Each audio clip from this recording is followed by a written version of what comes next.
Welcome to Houston Sports Talk with your host, Robert Land.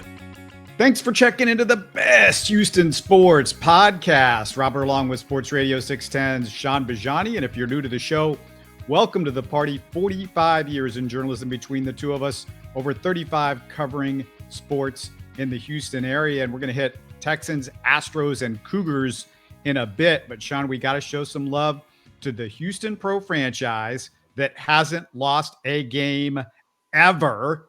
The Roughnecks are back, 33-12 wins, still undefeated as a franchise now, 6-0. And Wade Phillips can still coach a little defense. They gave up 12 points and racked up 6 sacks, Shaun. Yeah, how about that? It was a hell of a first showing, man, and I'm glad it went so well again for this second go around. I really anticipated taking that game in, either in person or watching on TV, but I was actually just down the road when they were playing. I was doing a public address announcing for Cougar baseball that day, so I wasn't too far away. Walking up to the baseball game, by the way, I noticed a pretty good crowd. I don't know what exactly it turned out to be. I didn't hear any official attendance numbers outside of the game in San Antonio. I think it was San Antonio and St. Louis, I believe it was. I think they got 24, almost 25,000 fans. Do you recall how many showed up for the Roughnecks game? I didn't catch a number on that. It's unbelievable, though, that they just keep winning games. I mean, it's like, hey, we don't have the Texans, but the Roughnecks keep winning games. And how about Wade Phillips coaching his first game as a pro football head coach in Houston in his 54 years of a coaching career, 42 years after him and his dad. This is 42 years after him and his dad both got fired by the Oilers. I just couldn't be happier for him, Shaun. And Bum and Wade, they're Houston football royalty, really. I mean, there's no question, that's the case. I'm happy for Wade. Man, it's a sweet hat. I'm happy for Wade that, he's still got the passion, to coach, to be out there, regardless at what level. I mean, I have to believe that, coaching the Roughnecks is not, but just a fraction of the grind, that you would put into a normal NFL or certainly even collegiate coaching job. But this is probably more fun, and this is right up his alley at this stage of his career and really life, that he gets to be, more of that father figure and that leader by example, to his players and to some young coaches that are using this as an avenue to kind of break into the game and at whatever level. So I'm excited for him. And hey, it's just always good to have a winner in town, regardless of what level it is.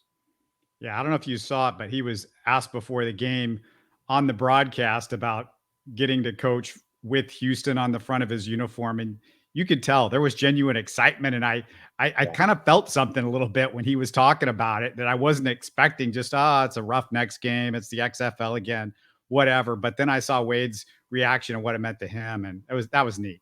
Yeah. I like the product, to be honest with you, because it offers some things that the NFL and just college doesn't, I mean, the full access, transparency, players mic'd up, getting to hear play calls and the kind of quirky things that I don't think a lot of people still like, but just accepting it for what it's worth. That it is, just a different brand of football, and it is football, a nice carryover between the NFL and Major League Baseball season getting underway here pretty soon. The option to get a 3-point conversion or to go for a 4th and 15 instead of punting the ball away or not punting it away, but, an onside kick, things like that. I like it. I'm here for it. And, if it was evidenced by anything, just look how exciting that San Antonio game was. That game was 13-3 or something like that, with 1:38 left. And we saw a great comeback. We saw some tremendous plays, some play calls, and I was excited for that. And, hopefully the Roughnecks continue to play some winning football and Wade Phillips, wins himself a championship in the XFL. That'd be awesome. Sure was nice to have a replay challenge that they could do under an hour and a half, like we'd have in these other sports. And the other thing that you really like is kind of cool about the XFL, I think, Sometimes you think with the NBA, it feels a little intrusive when they're interviewing these coaches, but really it's the coaches that make it feel intrusive Oh, because they interview the players during the XFL. And I'm like, yeah, this is cool. You get cool reactions from them during the games. I mean, I would like. I say this, but I appreciate it. I'll just put it that way. I appreciate that kind of access to the players and coaches because there's even elements of that in regular baseball games, even in postseason baseball games. Correct me if I'm wrong, but I mean, we have option to talk to the managers in the dugout between innings, which is awesome. I mean, it's a little peel back the curtain, get some insight into what they're thinking, or about a previous play or a situation, or maybe some strategy like, hey, why are you warming this guy up in the bullpen? That kind of a thing. I like having that in my football too. And I stopped myself short of it. I was going to say I'd like to see it in the NFL, maybe, but maybe again I wouldn't. I would just maybe like to hear a little bit more live in-game mic'd up, maybe some play calls or something like that, but that probably won't happen. I want to move to the Texans, but we've been talking a lot about the coaching situation. Let's start talking about free agency and the draft, Shaun. And the best way to support us, by the way, is subscribe and comment on YouTube. You can listen on the run by subscribing on your favorite podcast app. We're almost at 1,000 subscribers. Come on, put us over the top. It's Nice. a really cool number.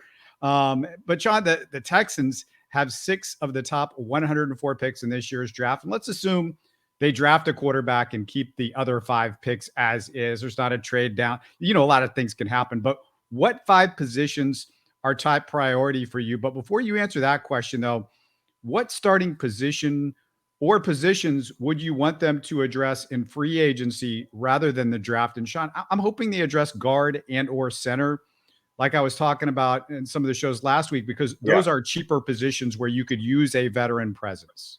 I mean, you hit the nail on the head.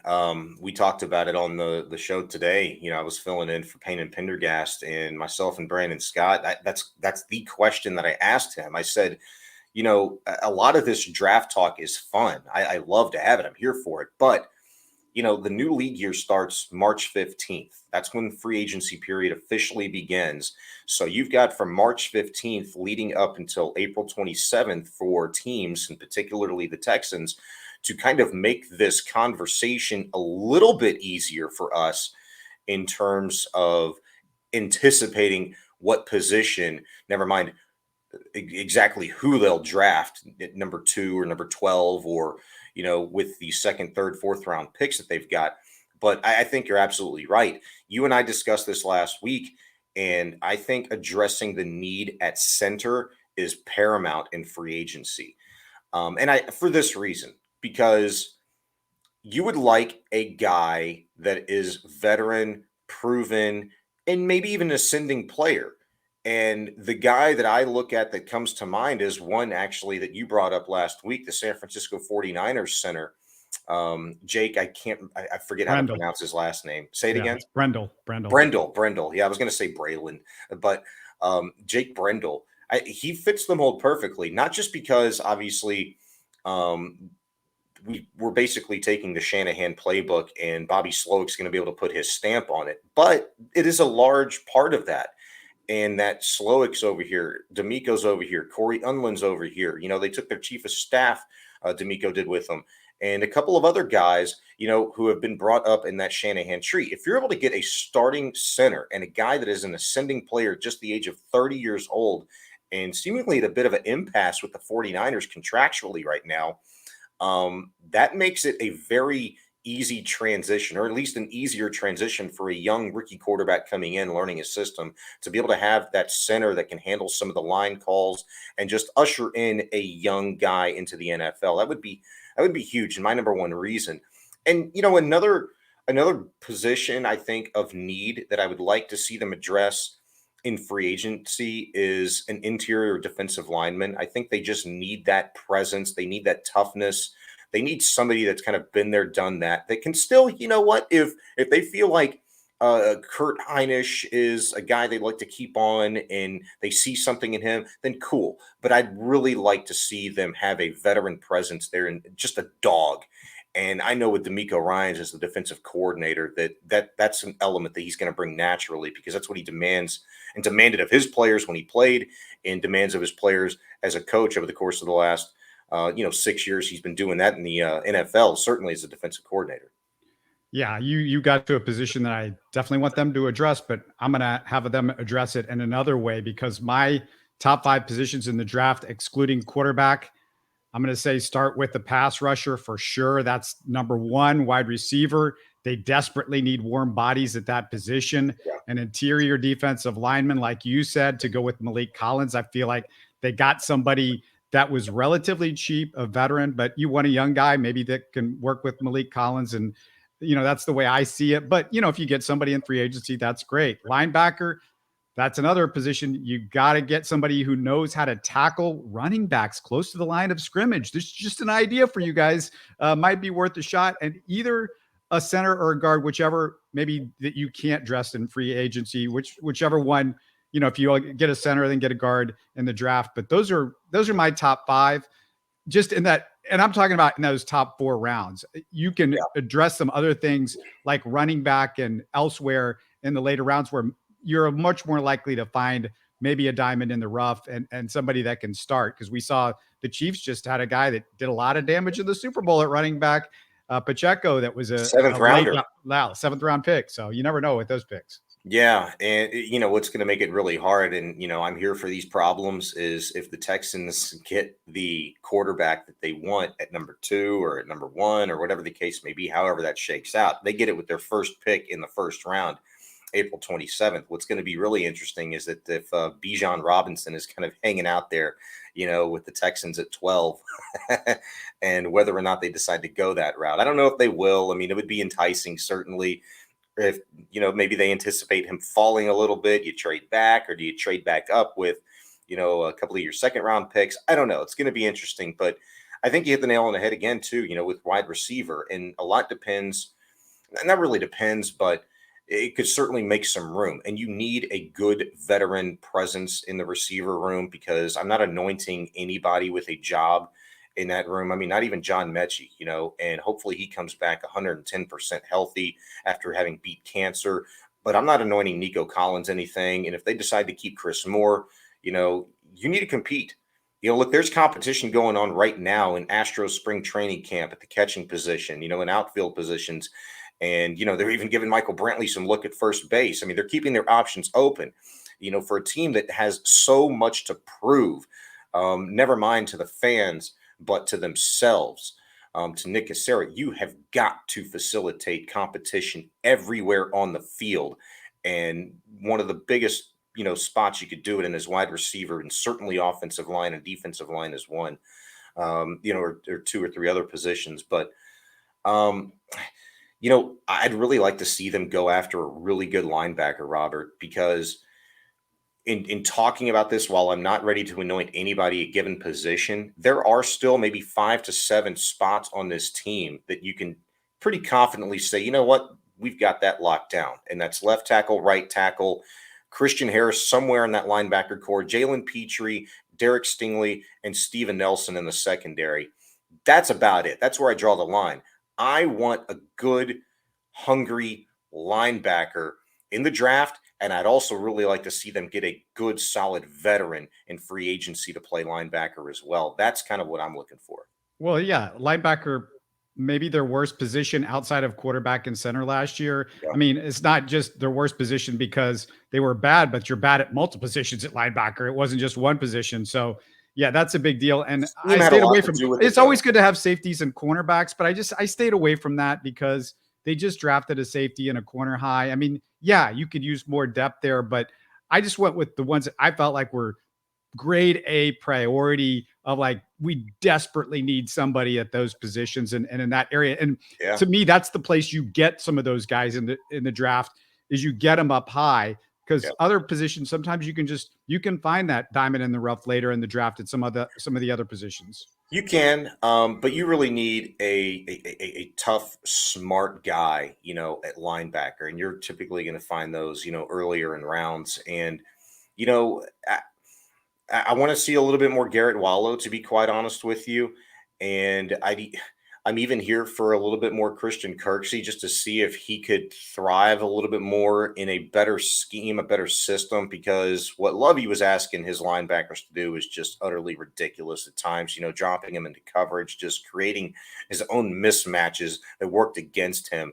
How many times towards the end of the season do we see Christian Harris, in coverage? And he wasn't bad. I've seen a lot worse, but it wasn't good either, and that's not utilizing his skill set. As much as we talk about how Lovie Smith screwed the pooch, and didn't use Derek Stingley to his skill set and optimize that, I don't think he did with Christian Harris either. I think if you really look closely at it, and I kind of don't want to at this point in time because that's the past and it was so bad to watch to begin with, you probably see that a lot, across the board defensively, in that Lovie Smith system, which was so blasé, so fundamentally erred, that I'm excited to see, what D'Amico Ryans is bringing and how aggressive and creative they can evolve into. I'm not looking for this kind of stuff right away, but I am looking, for much more fundamentally sound type of football and aggressive, good old fashioned, put some, butts in the dirt kind of football from D'Amico in this defense. Don't get me wrong. I mean, I'm not going to be upset if they can't address everything that they need in all of these positions, but you do have to take the best guy available at times. And if there's a guy that drops that you're not expecting to drop, and he's a real talent at a position that maybe you already have something, the Texans are in no position right now to go, okay, we got to go after this guy because we're this position away from being a Super Bowl. They just got to go after best available. I just kind of wanted to point it out because there are positions that I feel like there are priority, and you have to get those guys typically high in the draft. It's a great conversation to have, and it's not going to be the last time that you or I have this. I'm looking forward to March 15th and beyond, that window before the NFL draft begins, because that conversation about what they really need and who that best player that could be available is, the conversation becomes a lot easier. So it's going to be a fun follow. The Texans, I think they're almost done completing their coaching staff. They maybe only have a couple of position coaches, vacancies left to fill. So once that's done, then it's kind of that trickle down effect. By the time you get the staff in place, free agency hits, new league year begins, and then we can really start getting hot and heavy on the draft.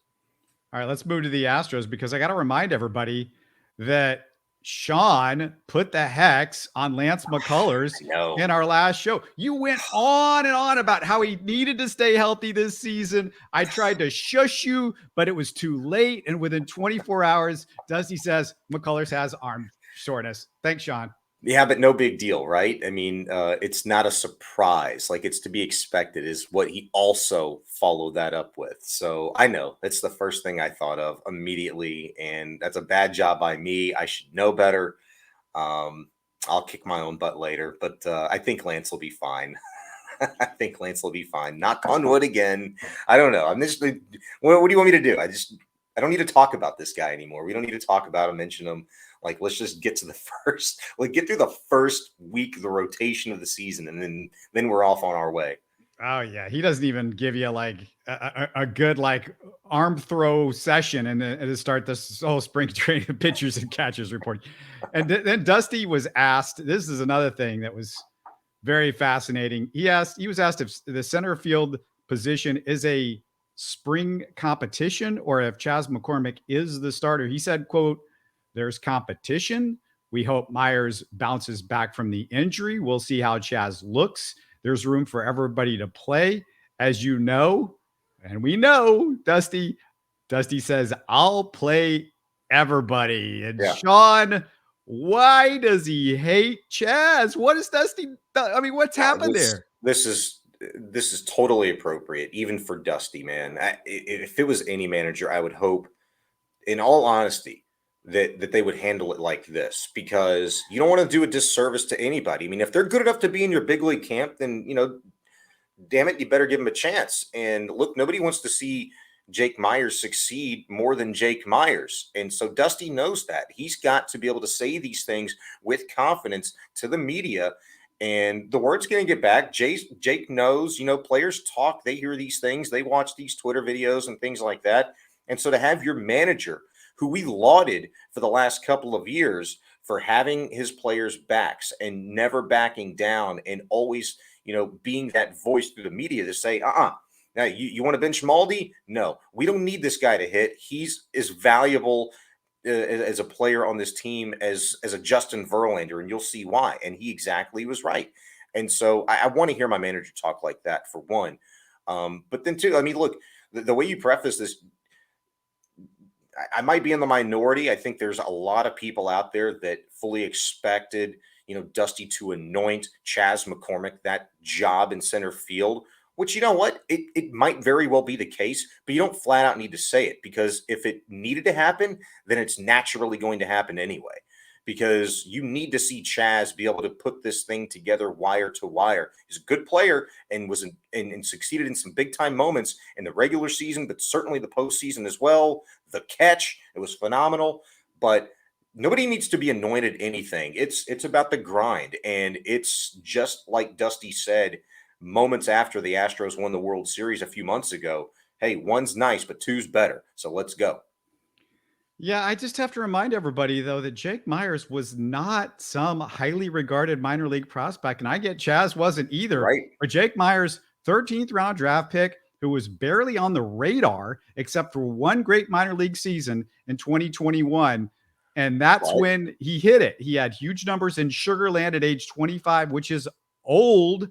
25 years is old by baseball standards. And Shaun, just about everybody, and I keep repeating this because I think we can get caught up in these Sugarland numbers sometimes, but everybody hits well in that Sugarland league. It's just a fact. I mean, that's fair, but Jake Myers, played really well when he first came up with the Astros. For like 2 or 3 weeks. Let's be honest. But then he got hurt, and coming back from that injury. Yeah, he had a good stretch for like 3 or 4 weeks. The end of the regular season, he was like not great. Then the playoffs start. He was not great. And then he hits the wall in like an early playoff. It wasn't like this. This is not somebody that's got this long track record of, oh my God, he's going to be the next big thing. Again, he was a guy that was made because of Sugarland and 1,000 OPS when he was basically a middling center fielder for most of his minor league career. I mean, I'm not going to dispute that, but I'm telling you, what he showed, in the bigs. I mean, it wasn't great. Okay. It wasn't like, hey, let's give this guy the starting job, but it was like, wow, we didn't anticipate this. And the guy is showing us something. I mean, he was, he was hustling all over the place, making some great catches, some great throws, hitting. And you didn't see this marked slump that you did from him last season, where he just could not put it together. And coming back from that injury, I think, in all fairness and just in hope, because you do need depth, Robert, because you had an opportunity, if you were the Astros this offseason, to go out and make a deal for a center fielder, to go grab somebody that was going to cost you a little bit of money. They chose not to do that. They said, you know what? We believe in Chas enough to where, we're going to let him go in this spring and compete and do what we think he's very capable of, and that's win that job. But we need depth too. In an effort to create that, we have to create some competition. So let's see what Jake can show us. If he could stay healthy, hey, maybe he can kind of regain some of that form with a couple of years of big league experience under his belt now, and give us some quality depth at the position. And I don't have a problem with it. I mean, I'm here for that. I want that. I think Chas can be that guy. We've had conversations numerous times last season that, you know what, this guy's for real. We think he can be an everyday ball player, not just for the Astros, but obviously for a lot of ball clubs in the bigs. And I think Dusty's given him every opportunity to prove just that, with a little competition. And there's nothing wrong with that. Yeah, my problem with Jake Myers is he's not a bat to ball guy. I want somebody that makes contact. The numbers, I don't care if you're hurt. If your hand-eye coordination isn't good, there was nothing wrong with his eyes that I heard about the last year. So that was a problem with Jake Myers. And as far as going out and getting a center fielder goes, they had a choice to overpay for a center fielder. I think they made the right choice because there was just a bunch of guys that were just incredibly overpaid in the offseason. To remind everybody, if you forgot, and keep your powder dry for, the trade deadline, when you might need a pitcher, you might need a catcher, you might need that center fielder then, but you might be able to do it with somebody that's making not as much money, and you don't have to pay him for the first 4 months of the season either. Yeah, no, I mean, it was a good point. I can't remember. It was that Nimmo, right? It was Nimmo from the Mets. Yeah. That they were really after. It appeared, and there's maybe another guy or two that there was talks of maybe making a deal with via trade or free agent signing. But at the end of the day, I'm glad they didn't either. They didn't need to. I felt like we kind of got caught up in like, damn, Robert, these guys are so good. Like, let's take a little bit of what the Yankees have been trying to do, what the Red Sox have been trying to do, what the Dodgers have been trying to do, and just like absolutely stack and stack and stack. For what? You showed that you're the best team in baseball, hands down, with a payroll under $200 million. You don't need to go into that zip code. Like, you can continue to do what you do, and that is develop and grow and get the very best out of the players that have come through your system. So I'm all here for that. All right, man, throw up your H's because the Houston Cougars are number one again, brother.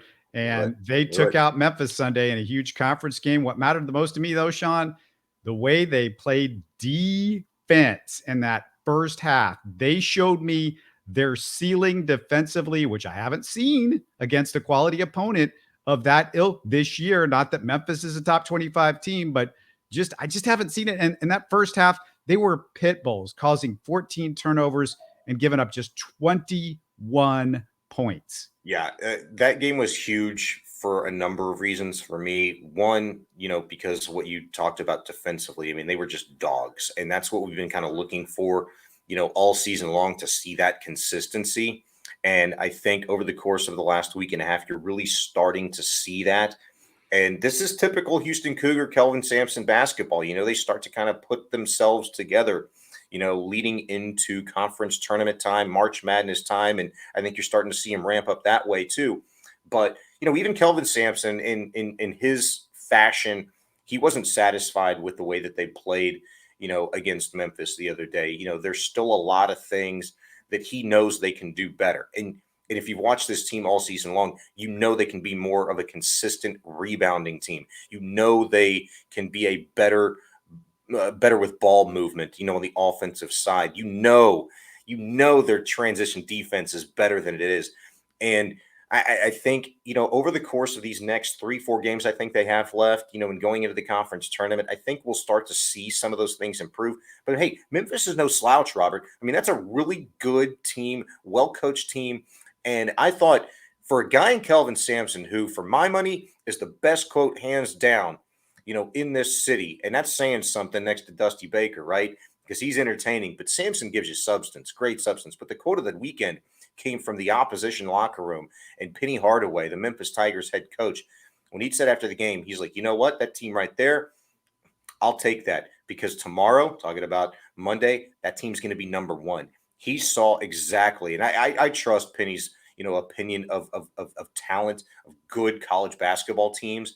That meant a lot coming from him, just being the team that, trailed wire to wire to one of the best teams in the country. He said, you know what, they're going to be number one come Monday morning. And sure enough, he's right. And the Cougs again deserve it. Here's something I don't get to say much. The Cougs shot 23 of 26 from the free throw line, Sean. They've been improving. They had that really bad game. I think it was against Temple that nearly cost them a week and a half, 2 weeks ago. And it wasn't the first game. It was the second game against Temple. And that really kind of cost them almost, but they ended up making them towards the end of the game when it really, counted most. And Sampson even said afterwards, I think it was, I don't know if I asked him or somebody else now at this point, but it was like, hey, free throw shooting, how you feeling about that? And he's like, hey, believe it or not, we're actually getting better. I don't know if you know, but, we were in and around the mid 60s, and now we've kind of got our percentage up to around 70, 71, 72%. Ever since he said that, like, they've been markedly better at the line, but particularly late in some of these closer basketball games where when it matters most, they're just able to kind of reel it in and take a step back and take care of business. And they did that against Memphis, which was huge. Here's the thing, though. Memphis likely will be fully healthy for the last game of the season come March 5th. and it could be a little bit of a different ball game. The Cougs, they've got to be on their A game that day too, leading into the conference tournament. That's going to be a very important game for them, because who knows what could happen between now and then. It could mean the difference between a 1 or a 2 seed. I've been keeping up with the draft because the Rockets are going to be picking high, and Jarace Walker, if you're looking at draft boards, he's sneaking up, and he started off the year. Yeah. I would say he was a late lottery pick. And as the year's gone on, it's like, oh, he's kind of number 6 about now, 6 or 5 on some boards. And he's just, it looks better and better. And the thing with Jarace Walker is you don't feel like he has to do a whole lot, because the Cougars don't ask him to do a ton because they've got other guys that can score. It's just, he's like, he's one of these guys, when you need him, he can give it to you. And you just feel like we still haven't seen maybe all that there is to see with Jarace Walker. And it's exciting when the tournament's coming up. And look, I know he's probably worthy of being a lottery pick, I say, probably because, I haven't seen everybody, play. So I'm just kind of saying that in all fairness, but we know how special of a talent that he is. If you watch this basketball team, every week, he's incredible, man. He could do more. If the Cougars wanted to, if there was no Jamal Shedd, if there was no Marcus Sasser, if there was no Juwan Roberts, they could absolutely lean all in on Jarace Walker, and he'd be just fine. He might be getting more pub than he is right now in college basketball. The guy can just do it all. He can shoot from the outside. He can take guys off the dribble. He's becoming really, really nice in the paint, man. Developed some great touch around the basket, as a shot blocker, as a rebounder. He started to put it all together over the course of the last month. But there have been times, Robert, where the Cougs have absolutely needed to rely on him, where Shedd's shot is not falling. The ball's getting sticky in his hands. He's not able to move it. And you get the ball to Walker, and he's just going to make something happen. Sasser, it was about a week and a half ago on a weekend game. I forget who they were playing. It took Sasser 8.5 game minutes to even find his first shot. And out of a timeout, he said, you know what? I ain't passing this ball. I'm going to come down. I'm going to drain a 3. And that's exactly what he did. Walker has that same ability. And that's also got to be something that Kelvin Sampson and this staff really have to work through, because teams are looking at this, how they play, who they rely upon, and how they involve guys into games. Waiting 8.5 minutes to get Marcus Sasser his first shot in a game, that's something that can't happen. And that really kind of comes down to not just Shedd running the point, but it comes down to game planning, with Kelvin Sampson as well. Walker can make up for a lot of these, errors, offensively, defensively. But I'm really looking for that complete package over the course of this next week and into the conference tournament for the Cougars to, kind of clean some stuff up. And I think you're really going to see a special Jarace Walker, come tournament season. He's going to really ascend, I think. Yeah, I don't think he's somebody that would be on the Rockets' radar necessarily, unless they drop all the way down to 5. However, yeah, he's kind of who the Rockets are missing. He hits threes. It looks like he's got a little bit of range. Maybe it won't be as much because the three-point line's a little bit further back, but I think he'll get there with that. He plays great defense. The Rockets don't have guys that do that. He also plays team basketball. He passes the ball. It's not about him. Rockets have a lot of guys that are about him. So I like him in the NBA. I just feel very doubtful that the Rockets are going to be on his radar, or he's going to be on the Rockets' radar. And you hope the Rockets' radar is just Wemby, and that's who they're going to get the first pick. As Tillman said this weekend, pray for Wemby. I guess that's the philosophy with the Rockets. That's the overall deal. We're going to talk Rockets tomorrow's show with Frank with Rockets Chop Shop. We'll get into the All-Star weekend and basically, I could sum it up real quickly, but we'll get into a little bit more. It was a lot like the Rockets season, a bunch of missed 3-point shots, guys that didn't get a chance to play because of coaches didn't put them in. Tell me if any of this sounds familiar. They had bad passing that hurt them in the slam dunk competition. It's like, oh, bad passing, can't hit 3-pointers.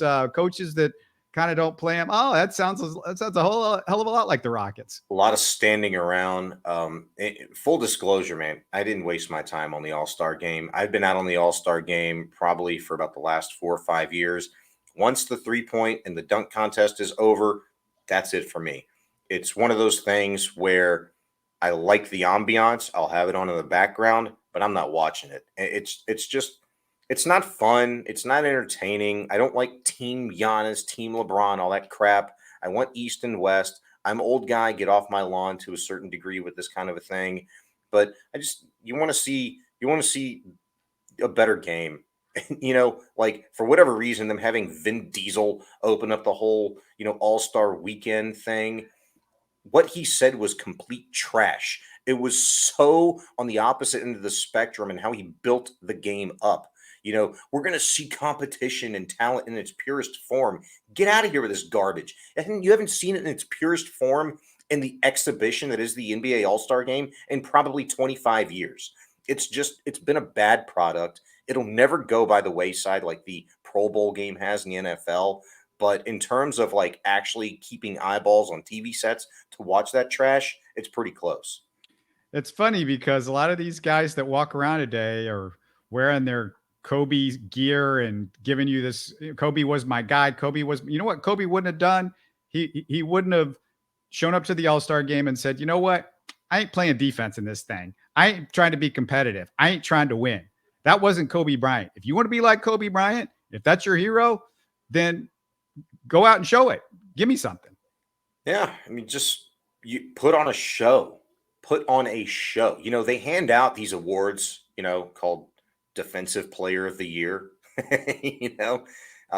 It's not always just about offense. It's not always about Offensive Player of the Year or best 3-point shooter or best dunker or the MVP. It's people want to see like a game in competition, and you can't have great competition when you're just throwing up 40-foot threes, back to back to back to back to back and whipping the ball around behind your back and bouncing it off your foot because you're trying to do some, crazy stuff, on the court that you've never executed before successfully in your life. But because you're on the biggest stage, you're going to try it and see if it works. I just don't like it. And, maybe it'll change a little bit. I know they've tried to, make the last couple of minutes of a quarter matter and they get guys to play harder. No, they don't. I mean, I know what they're trying to do, but it's not working. And if you just stop so much trying to appease, really at the end of the day, the non-basketball fan that says, oh, I want to see more points scored. Really? You want to see somebody put up, 200 points in an All-Star game? Is that really what we need to see to get you in? No, if you're not in, you're never going to be in. It's the same people that say baseball games take too long. They're not really baseball fans. Don't listen to them. And unfortunately, baseball has, and they've gotten to the point to where we've got pitch clocks, bat clocks, all kinds of clocks going all over the place, limitations on what players can do. Stop. I'm not here for that. Yeah, you lost me at the last part. You were doing so good too. I know. You and I, we do this, on the baseball thing, but it's all good. I still love you, bro. All right. If you love us out there, this is what I need you to do. First of all, we're almost at 1,000. Like I said, subscribe, tell your grandparents, tell your kids, tell your aunts, your uncles, your cousins, subscribe to Houston Sports Talk. We give you all the sports all the time. And if you're interested in helping us even more, we're looking for sponsors. Hit us up. You know where to find us on Twitter and Facebook. And we got an email address that's typically available on the website as well. info@Houston Sports Talk if you don't know, but it's usually in the show description. But we'd love to hear from you. Otherwise, we will catch you on Thursday. And I'll see you then, Shaun. All right, Robert. Always enjoy it, my man. You're listening to Houston Sports Talk. Hey, don't forget to support us by subscribing and commenting on YouTube. You can always listen to us on Spotify, Apple, or your favorite podcast app. Tell your friends about us and share our show links on social media. Spread the word, everybody. Thanks for listening.